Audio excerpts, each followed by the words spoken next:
Okay, welcome back to Early Rome, your screencast about, believe it or not, early Rome. And as always, doing it live in the morning. And for the French audience. And as always, it's sponsored by Hot Pockets. First, let's start with the geography. You have the Etruscans to the north. You're talking about the Italian peninsula, modern day. You're talking about the Adriatic Sea and the Tyrrhenian Sea, but it's part of the Mediterranean, the bigger picture. Greece is located in this direction. That's to the east. Then you have France, the coast of France, modern France, to the west. And what you're looking at is Rome, most importantly, the Etruscans to the north, the Romans kind of in the center, Campania in the south, and then a couple other tribes that'll be relevant to your readings, like the Sabines. There's some other people around here that the Romans all eventually conquer. And then up to the far north here, you have some Celts or Gauls, and they're scattered all over Europe, but these are the ones that are most relevant at this moment to the Romans in their conquest of this Italian peninsula. So that's where you start out. You're in modern-day Italy. Rome is on the Tiber River, relatively tiny river. It's on the western coast, close to the western coast. It's not actually on the coast itself. Most ancient towns stay away from the coast itself to avoid attacks by other nations, pirates. And Rome will eventually have 3 Etruscan kings during the regal period. So Etruria in particular is particularly interesting. And then they'll conquer the people to the south of them, and they'll continually expand.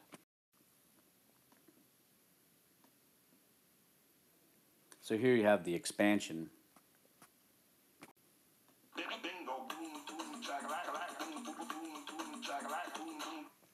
You start out in this Italian peninsula. They expand further and further.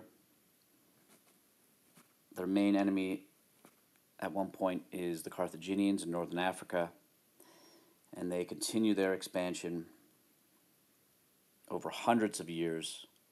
But in one particular period, during that period in the 200s to the 100s, they make their most massive expansion. And this map right here shows 3 continents at their greatest extent, all the way down to the Persian Gulf in Iraq, all the way up to Scotland, all the way to Morocco and Africa, and across the whole northern coast. So this is Rome at its greatest expansion. We're just talking about the tiny little village of Rome and its foundations. And the traditional date for that is 753 BC. And it seems pretty accurate, archaeologically speaking. All right, so some key dates in this early foundation of Rome. First of all, you got the traditional date for the foundation of the city by its legendary first king, Romulus, 753 BC. 753 to 510 is the regal period. That means there's no kings after 510. They've got a little space in there around 509 when they institute the democracy, and that puts it 1 year ahead of the Athenian democracy. I think that's probably Roman propaganda that they invent later on when they find out that the Athenians found their democracy in 508. The Romans say, well, we had our republic in 509, which includes an element of democracy. It's not a pure democracy like Athens is. It's possible the Romans founded it a year before the Athenians, but the date for the Athenians is very demonstrable. Very good hard evidence for that. The Roman evidence is not as exact. Then you go through this period, the struggle of the orders, and what I mean by orders are ranks of citizens. In the beginning, there are 2 clear ranks of citizens, patricians versus plebeians. Patricians hold all the power and the majority of the money, but it's a small group. The plebeians, there are rich plebeians, but for the most part, they're the kind of middle class, the poorer citizens, although there are some rich ones, and they are not allowed to even hold political power. And for 200 years, 494 to 287 BC, the plebeians go on these kind of strikes where they demand more and more rights, and eventually they get a reasonable amount of rights, and the kind of struggle of the order period is over, and it's not brought up again. The plebeians settle for what they get. They get some political power. They're even allowed to marry patricians, and the struggle of the order kind of fades out in significance as a major period in Roman history. Within that, one of the things that the concessions that the plebeians get is 450 BC, the first written laws. Now that's interesting. This isn't a relevant date in per se for the class. It's not going to be on exams, but around 1800 BC is when you put the first written law code in human history. The Romans don't write down their laws until 450 BC. That's the 12 tables, the first Roman laws. And they're preposterous laws. They have things like, I'll quote you directly from the text, it says, quickly kill a dreadfully deformed child, end quote. If a father, quote, if a father should sell his son into slavery 3 times, the son shall thereafter be free from the rule of his father, end quote. If fruit falls down on a man's estate, it is lawful for others to gather it, end quote. In other words, if you don't pick up the fruit in your neighborhood, then somebody else should eat it. If you're rich enough that you're wasting food, other people can come and take it. You can sell your son into slavery, and the father has power of life and death over his entire family. But if you sell your son into slavery 3 times, you've gone too far. He's a free citizen, you're a free citizen, you shouldn't really be selling your son into slavery, for profit, and eventually your son doesn't have to listen to you anymore. And again, quickly kill a dreadfully deformed child. The Spartans did similar things to children that they didn't think were fit enough to be Spartan citizens.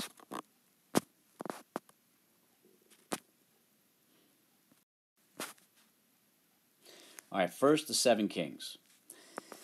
You just need to know for the exam, purpose of exam, that Romulus is first. He's the founder.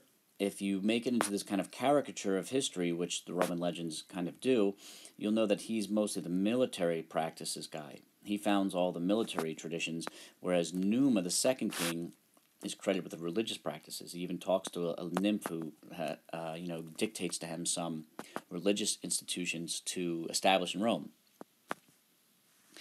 Back to Romulus, he does something called the spolia opima, in which if you kill the enemy king in a one-on-one duel, which is a great way to settle a war, how about the kings just fight it out? How about you just send the President of the United States over and have him in a wrestling match with the leader of Iran, and that'll settle everything, and nobody has to get shot up and exposed to danger. Just send the kings over. Just send the senators over, and one-on-one, and you can get it all done. At any rate, the spolia opima, which is humorously translated by one German encyclopedia from Latin into German into English as fat booty furnishings. The spolia opima mean the best spoils of war. If you can kill the enemy king in a one-on-one duel and strip off his armor, then that is the highest honor you can get in the Roman military. Often it's taught in textbooks erroneously that the highest honor you can get is a triumph, which is a parade for the victorious general when you come home, and that is a very high honor. But triumphs, relatively speaking, are a dime a dozen. The spolia opima only happened 3 times in Roman history. So it's interesting, only 3 times, and the first winner of it was Romulus, and he's probably legendary. So the spolia opima is the highest honor in the military, and that was founded by Romulus. The triumph is a parade for the victorious general voted by the Senate, first awarded to Romulus. And Romulus is assassinated. Well, there's 2 versions of his death. In one version, he is taken away by the gods into heaven. Probably didn't happen. In another version, the senators pulled him limb from limb and killed him. That's the more likely version. The second king was Numa. And then there's kings 3, 4, 5, 6. All have interesting legends about them. But the 7th one is the one I want you to kind of know and focus on. He's the last king. He's an Etruscan. The last 3 kings are Etruscan from that region north of the Latin-speaking area, which Rome ends up controlling. First, Rome controls its Latin-speaking neighbors, then the Etruscans and the Romans seem to have a joint kingdom of some sort, or maybe the Etruscans conquer the Romans. At any rate, the Romans take back control at some point and go on to conquer that vast empire I showed you in the last slide. Tarquin is kicked out of Rome around the same time that the Pisistratidae were kicked out of Athens around 509, 508 BC, when Cleisthenes establishes the direct democracy in Athens. It's interesting. It seems to be a wave of democracy that sweeps over the region. It's a trend. It's a fashionable thing to do. and Rome follows the trend in the Mediterranean to establish democracies rather than aristocracies or kingdoms. Let's look at the Republic quickly, found around 509. Compare the Athenian democracy found in 508.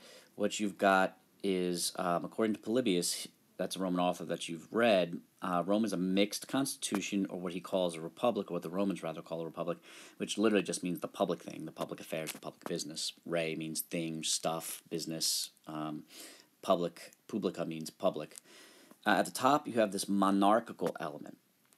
In the Roman case, it's not a king per se, not a monarch per se, it's two consuls.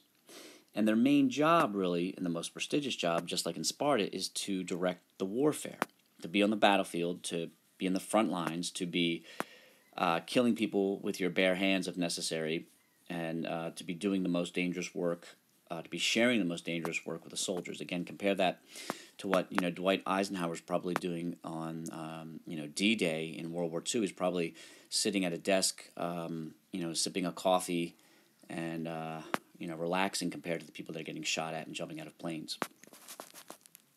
I want to add, though, that there are a bunch of other officers or magistrates who also share this power, this administrative power, that's sort of at the top of the food chain in the Roman government. I don't want to overstate that point, though. In the middle of this mixed constitution or republic is the Roman Senate. Now remember, this word Senate is literally a Roman word for old man, just like the Spartan Gerousia is the word for old man. Although I've just told you that there's this kind of monarchical element in Rome, I would argue, and I think most scholars would agree with me of this, that the Senate actually wields the most power in Rome. And that's probably largely because they consist of the former magistrates. Former consuls enter the Senate. All these other officers enter the Senate when their one-year term of office is up. And maybe it's not designed to be that way. Maybe the consuls are supposed to have the most prestigious job, and maybe the other magistrates that divide the power are supposed to have more power, but the Senate ends up with the most power in Rome. You'll see that. And when Rome kind of collapses, when this republic collapses, it becomes a battle between individuals against the Senate. And finally, more or less at the bottom of this, but much more powerful than the American voters. They vote much more often. They vote sometimes directly on issues. And they vote yearly for their representatives, not every 4 years or every 6 years. There's no lifetime offices like there is in the Supreme Court in the United States. At the bottom of the Roman Republic is the democracy. So you've got this monarchical element, Polybius says. That's the magistrates, most prominently the two consuls, like the two Spartan kings. Then you've got the aristocracy, the rich people that make up the body of former officers of the government. They're the Senate, and that, I should say, is more or less a lifetime office. Once you get in there, you can be kicked out for bad behavior, but mostly you're in there for life. And then there's the democracy. The voters over age 18, just like in Sparta, males only, citizens only. In the United States, you don't think of religion as being part of the government, and most modern nations are like that, but it's kind of a funny thing. I am honestly confused about this. Why in the world would you ever take out the influence of the gods over your government? Maybe because you're not true believers, or maybe because there's a corrupt, in the case of the United States, maybe because there's corrupt elements in various Christian churches that could have a negative influence. But the Romans were sensible enough to realize that they need the gods' help, assuming that the gods exist, and that was an important part of their government. At the top of the religious influence in the government was the pontiffs. The pontificates, the College of the Pontiffs, includes the Pontifex Maximus, the chief pontiff, and he's in fact in charge of this other group called the Vestal Virgins. The modern pope in Italy today calls himself Pontifex Maximus, as a matter of fact. So it's an interesting carryover. Julius Caesar was Pontifex Maximus, and so is the current pope in Rome. This is the most powerful religious office that you can hold. Julius Caesar ends up holding it. it controls the most other groups below it. So it's the kind of top of the pyramid, top of the food chain in Roman religious offices. And you'll see that the Roman religious offices are involved on a daily basis with running the government. For example, what the College of the Pontiffs control is the calendar. They can literally add a month to the year when necessary, because they're working on a lunar calendar in the early Rome. So to make the seasons line up right, sometimes they add a full extra month, not a leap day, but a leap month, essentially. They also control the record books. The history of Rome is written down by the pontiffs, and the books that they have from the past are edited, sometimes destroyed, sometimes changed by the pontiffs. So they control what people know about the past, they control what is written down about the present, and they control the calendar. They can declare days fas or nefas. On days that are nefas, you can't vote. On days that are nefas, you can't conduct any business. So they can delay an election, for example, by a month or by 2 days. They can declare a holiday at any time. They control the calendar, for example. And they control the past.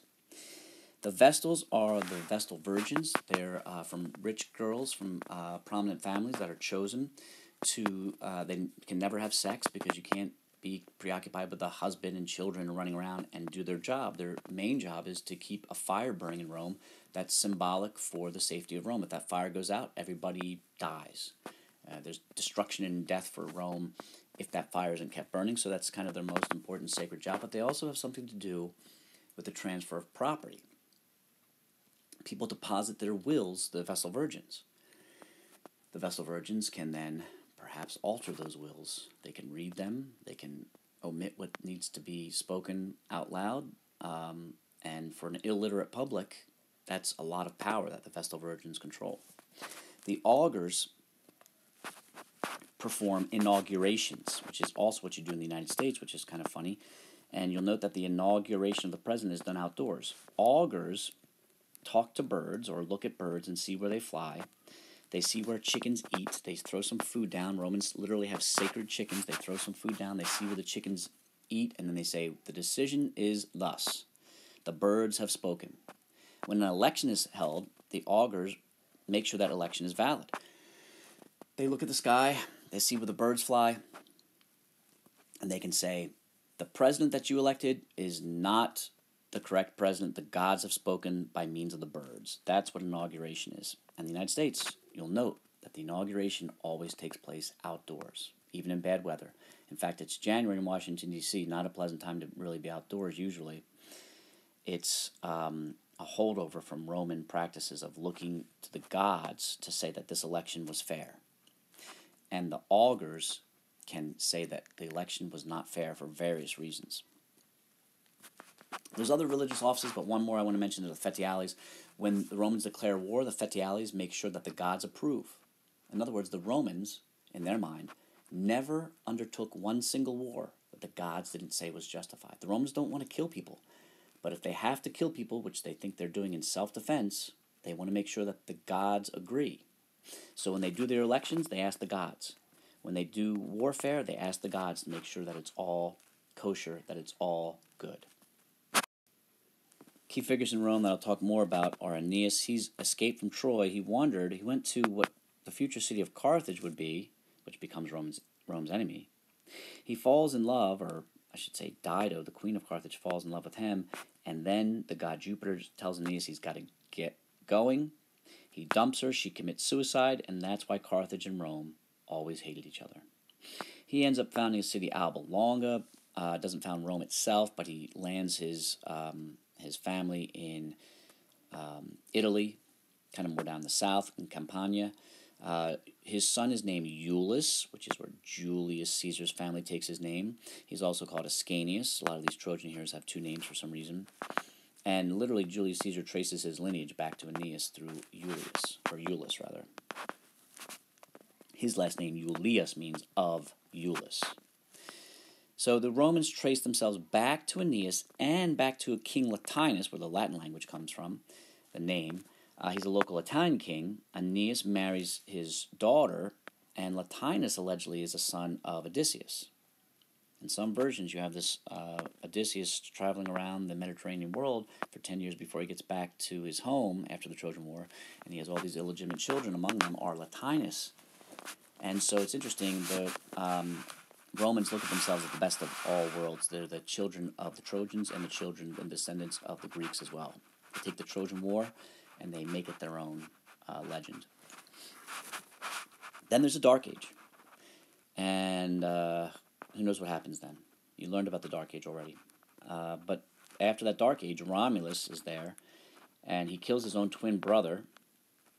You've read about that. And he's the first king.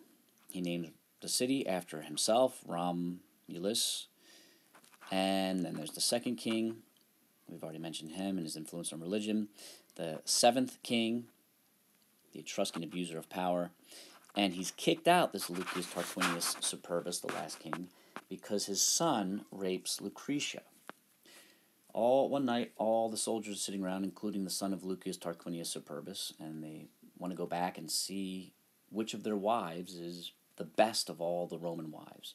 And when they surprise each of their wives, they find one committing adultery, another one getting drunk, the other one neglecting the children. They're all a mess, except for this Lucretia. She's the perfect Roman woman. And she's not married to the son of Tarquin Superbus, Tarquin the Arrogant, but he wants to have sex with her. He comes back and he rapes her, and that becomes the final straw. The Roman people run the kings out of town. They run the Etruscans out of town, and that's in 509. Start down here with Lucretia again. And the person that runs the kings out in particular is Lucius Junius Brutus. Brutus, because he pretended to be unable to really speak, pretended to be dumb, he pretended to be like a brute animal. And he did this to become close to the Tarquins. And then he became part of their entourage. They thought he was just a dumb nobody. But he became close to them. He became a family confidant, a worker for them who kind of played dumb, who played the brute, and then when the moment was right, he helped bring about the revolution to get rid of the kings. Now it's interesting because Julius Caesar's assassins include somebody from the Brutus family, and that's 500 years later. That's interesting. The Romans continued their traditions for 500 years. 500 years later, nobody in this classroom probably knows who their family name was 500 years ago. The Romans maintained that tradition, and they maintained the politics for 500 years. Some families, you grow up and your father's a Republican, so you become a Democrat. These Romans, 500 years later, are still the people that resist tyrants, resist monarchy. When Aeneas comes, he fights a local king named Turnus. He's an Italian king that was actually promised the daughter of Latinus to marry. I mentioned to you already Ascanius. The god that tells Aeneas that he's got to go on and do what he's supposed to do is Jupiter, but that's just the name, the Greek name Deus Pater, mispronounced. Zeus Pater, Jupiter, is what it becomes over time. You've got Venus is the mother of Aeneas. So Julius Caesar literally traces his ancestors back to Aeneas, and therefore back to the goddess Venus, or the Greek would call her Aphrodite. And they take this very seriously. Mars. The god Mars, or the Greek god Ares, is the god of war. And a weird effect happened there. And what happens with Mars is that he has sex with a Vestal Virgin, allegedly. The Greek god Ares. He has sex with the Greek god, with the Vestal Virgin, and those are the parents of Romulus and Remus. So it's interesting. It's sexual assault, it's rape, it's a Vestal Virgin. The Vestal Virgins are not allowed to have sex. In fact, the penalty if they have sex is that they're buried alive. It's not just a death penalty, it's a cruel and harsh death penalty. Ares and a Vestal Virgin have sex. The children are Romulus and Remus, the founders of the Roman Empire. So you have this interesting family lineage. They're the children of the god of war, and through Aeneas, they're the children of Aphrodite, or Venus. Mars and Venus. Mars and Venus, interestingly, also have their own adulterous love affair that's recounted in the Odyssey. The Romans considered themselves the children of war and sex, love, but it's really erotic love. Another author or another name is the author that writes most of these legends in the most reliable account, Titus Livius, or you might call him Livy. He is the author that is the most important and reliable, but at the same time he is perhaps the propagandist of Augustus, the adopted nephew of Julius Caesar, who has tried to overthrow the government, and Augustus successfully overthrows the government. So when you're reading all these legends, remember that they're written by a person who's on the payroll of Augustus, who has overthrown the government and who eventually eliminates voting. And Augustus's adoptive father, Julius Caesar, also more or less overthrew the government, fought the Senate as part of this 100-year Roman Revolution. Titus Livius is our historian of all this period, but we have to read his account with some kind of scrutiny.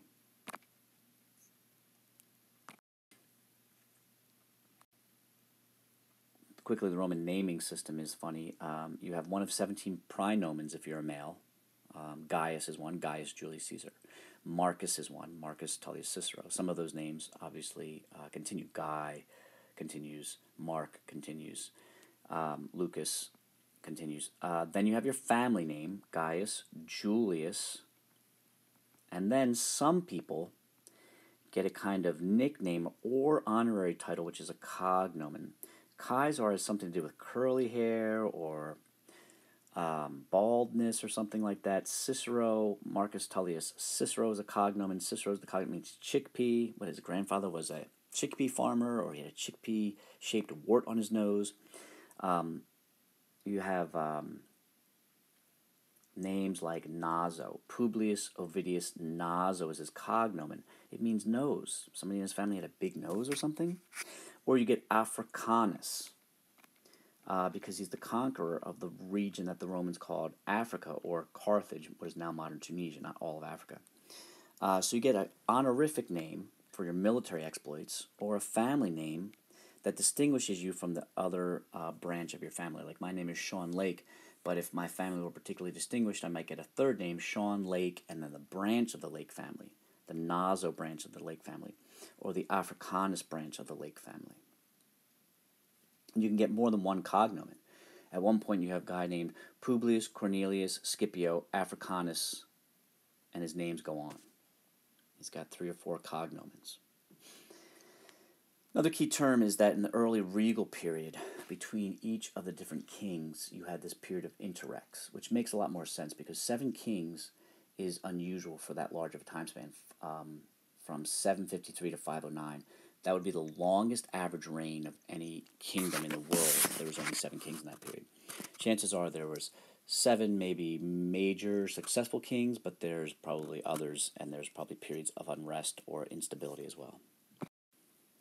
Here's an illustration. I told you that Aeneas is the son of the goddess Venus, that the Romans call her, or Aphrodite.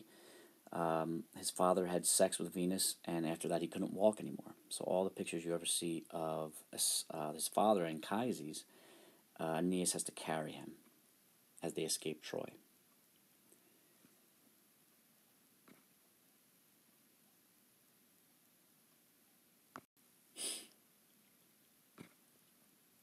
And finally, here's Rembrandt's depiction of Lucretia. After she's raped by the son of Tarquin, she commits suicide, and she thinks that this is the honorable thing to do, and she is held up as the standard of Roman honor among women. Even though she's the victim, the Romans essentially blame her, and the honorable thing to do, even though she didn't choose to have premarital sex or whatever she's blamed for exactly, she commits suicide, and that makes it all the more touching and important for the Romans to run the kings out of town, because poor Lucretia not only didn't deserve to be raped, but she even kills herself because of the stigma attached to it. So it's a devastating tragedy that you have at the end of this regal period. You have this horrible story of Tarquin the Proud's son and their corrupt family, and the honorable and noble Lucretia, who's the only good Roman woman they could find that night, and she sacrifices her own life because of these awful, wretched kings. So that's obviously the legendary take that the Romans have on this. They hate kings, and ever after, no one will ever call themselves king in Rome. They never try to do kingdoms again because they have these stories that reinforced for them forever that kings are awful.